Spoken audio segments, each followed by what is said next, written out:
হচ্ছে কালকে 2 নক্ষত্র এক জায়গায় ছিল, নন্দিনী গাঙ্গুলি অ্যান্ড ফোনপে পাউডার অনার অরুণ নস্কর।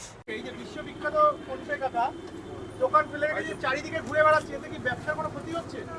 ব্যবসা পাচ্ছে না ঠিকঠাক করে ফোনপে কাকাকে, একদম ব্যবসার তো উপর থেকে ক্ষতি হচ্ছে, হালকা ক্ষতি হচ্ছে, তবে যে ডাকছে তার ডাকে সাড়া দিচ্ছে। কাকা কেমন আছো? আমি বিন্দাস আছি, বিন্দাস। আচ্ছা বিন্দাস।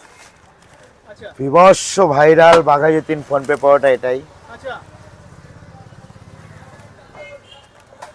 কড়া ভাজা হালকা হয়, কম পয়সায় জনগণ পরিষেবার দোকান এটা। আচ্ছা তো জনগণ পরিষেবা করতে করতে আমি ক্লান্ত, আচ্ছা ভারাক্রান্ত। ইন্টারনেট পরিষেবা যতদূর চলছে ততদূরই আমাকে দেখা যায় বাঘাযতীন ফোনপে পাওয়াটাকে। এত ক্লান্ত কেন? গরম পড়েছে তাই? হ্যাঁ।